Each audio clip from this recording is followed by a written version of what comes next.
श्रीमन माधवेंद्रपुरी जी के नाम से तो परिचित ही हो चुके हैं, पहले सुना है। उनके अंतरंग और सर्वप्रिय शिष्य ईश्वरपुरी जी थे। भक्त शिरोमणि श्री माधवेंद्रपुरी इस असार संसार को त्याग कर अपने नित्य धाम को चले गए। अंत समय जब बिल्कुल प्राण निकल रहे थे तब ये श्लोक बोला था, अति दीन दयार्द नाथ हे मथुरा नाथ कदावलोक्य से हृदयम त्वदलोक कातरम दैत भ्रम्यति किम करोम्यहम। अंतिम समय ये श्लोक बोलकर शरीर छोड़ा था श्रीमन माधवेंद्रपुरी ने कि हे दीनों पर दया करने वाले मेरे नाथ, हे ब्रजेश नंदन, इन चिरकाल की प्यासी आंखों से आपकी अमृतोपम मकरंद माधुरी का कब पान कर सकूंगा। हे नाथ, ये हृदय तुम्हारे दर्शन के लिए कातर हुआ चारों ओर बड़ी ही द्रुत गति से दौड़ रहा है। हे चंचल श्याम, मैं क्या करूं। ये कहते कहते उन्होंने इस पांच भौतिक शरीर का त्याग कर दिया। अंतिम समय में वे अपना संपूर्ण प्रेम ईश्वरपुरी को अर्पण कर गए। गुरुदेव से अमूल्य प्रेम निधि पाकर ईश्वरपुरी तीर्थों में भ्रमण करते हुए गौड़ देश की ओर आए। इनका जन्म स्थान इसी जिले के कुमारहट्ट नामक ग्राम में था। ये जाति के कायस्थ कुल में प्रकट हुए। कोई कोई इन्हें वैद्य भी बताते हैं, किंतु वैष्णवों की जाति क्या, ये तो भगवान के निज स्वरूप हैं। संन्यास धारण करने पर तो जाति रहती ही नहीं। ये सदा श्री कृष्ण प्रेम में उन्मत्त से बने रहते थे। जिह्वा से सदा मधुर श्री कृष्ण नाम उच्चारण करते रहते और प्रेम में छके से उन्मत्त से अलक्षित रूप से देश में भ्रमण करते हुए भाग्यवानों को अपने शुभ दर्शनों से पावन बनाते फिरते थे। इसी प्रकार भ्रमण करते हुए श्री ईश्वरपुरी जी नवद्वीप में आए और अद्वैताचार्य के घर के समीप आकर बैठ गए। आचार्य देखते ही पहचान गए कोई परम महाभागवत वैष्णव है। उन्होंने इनका यथोचित सत्कार किया। परिचय प्राप्त होने पर तो आचार्य के आनंद का ठिकाना ही ना रहा, क्योंकि अद्वैताचार्य जी ही शिष्य हैं इस क्षेत्र में। श्रीमन माधवेंद्रपुरी के प्रथम शिष्य श्री अद्वैताचार्य जी नवीन अवस्था में ही दीक्षा ले ली थी। उनके गुरुदेव के प्रधान और परम प्रिय शिष्य उनके गुरुतुल्य ही थे। आचार्य ने ईश्वरपुरी जी का गुरुवत पूजन किया और कुछ काल नवद्वीप में ही रहने का आग्रह किया।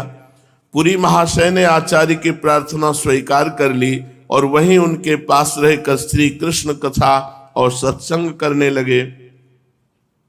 नवद्वीप में रहते हुए महामहिम श्री ईश्वरपुरी जी ने निमाई पंडित का नाम सुना, किंतु साथ ही ये भी सुना कि भारी विद्वान होते हुए भी भारी चंचल है। वैष्णवों से खूब तर्क वितर्क करते हैं, इसलिए पुरी महाशय ने भेंट नहीं की कि ऐसे से हमें नहीं मिलना। जो वैष्णवों से तर्क विवाद करता है ऐसे से नहीं मिलना। एक दिन अकस्मात निमाई की ईश्वरपुरी जी से भेंट हो गई। सन्यासी समझकर निमाई पंडित ने पुरी महाशय को प्रणाम किया। परिचय पाकर पुरी महाशय को बड़ी प्रसन्नता हुई, क्योंकि केवल सुना था, जब आज देखा तो बड़ा तेज महाप्रभु चैतन्य देव जी के चेहरे पर लावण्य। मंत्र मुग्ध हो गए ईश्वरपुरी जी, देखते रहे। उन्होंने सिर से पैर तक निमाई को देखा और देखा और फिर देखा, बार बार देखते रहे। वे सोचने लगे कि ये तो कोई महापुरुष है, ये साधारण मनुष्य नहीं है, क्योंकि इतना तेज, इतना आकर्षण, इतना लावण्य महापुरुषों में होता है। कितना तेज है। हृदय की स्वच्छता, शुद्धता और प्राणी मात्र के प्रति ममता इनके चेहरे से प्रस्फुटित हो रही है। ये साधारण पुरुष कभी हो ही नहीं सकते। जरूर कोई प्रच्छन्न वेशधारी महापुरुष है। ईश्वरपुरी जी ने निमाई पंडित को देख करके ऐसा अनुभव किया। ईश्वरपुरी को एकटक अपनी ओर देखते देखकर हंसते हुए निमाई बोले, पुरी महाराज इस प्रकार कहां तक देखिएगा, आज हमारे घर भिक्षा कर लीजिए और दिन भर बैठकर देखते रहिएगा। ये सुनकर पुरी महाराज थोड़ा सा संकुचित से हुए और निमाई का निमंत्रण बड़े प्रेम से स्वीकार कर लिया। भोजन तैयार होने के पूर्व निमाई अद्वैताचार्य जी के घर से ईश्वरपुरी जी को अपने घर लिवा गए। ये ईश्वरपुरी जी प्रथम गुरु महाप्रभु चैतन्य देव के आगे चलकर हुए। सची माता ने ईश्वरपुरी जी को बहुत ही अधिक अभ्यर्चना की, उन्हें श्रद्धा भक्ति के साथ भोजन कराया। भोजन के अनंतर कुछ काल तक दोनों महापुरुषों में कुछ सत्संग होता रहा। फिर दोनों ही अद्वैताचार्य जी के आश्रम में आए। अब तो निमाई पंडित पुरी महाशय के समीप यदा कदा आने लगे। उन दिनों पुरी महाशय श्री कृष्ण लीला अमृत नामक एक ग्रंथ की रचना कर रहे थे। पुरी ने पंडित समझकर इनसे उस ग्रंथ के सुनने का आग्रह किया। गदाधर पंडित के साथ संध्या समय जाकर ये उस ग्रंथ को रोज सुनने लगे। पुरी महाशय ने कहा, आप पंडित हैं, इस ग्रंथ में जहां भी कहीं अशुद्धि हो, त्रुटि मालूम पड़े, वहीं आप बता दीजिएगा। इन्होंने नम्रता के साथ उत्तर दिया, श्री कृष्ण कथा में भला क्या शुद्धि और क्या अशुद्धि। भक्त अपने भक्ति भाव के आवेश में आकर जो कुछ भी लिखता है वो परम शुद्ध ही होता है। जिस पद में भगवत भक्ति है, जिस छंद में श्री कृष्ण लीला का वर्णन है, वह अशुद्ध होने पर भी शुद्ध है। और जो काव्य श्री कृष्ण कथा से रहित है, वो चाहे कितना भी ऊंचा काव्य क्यों न हो, उसकी भाषा चाहे कितनी बढ़िया क्यों न हो, वो व्यर्थ ही है।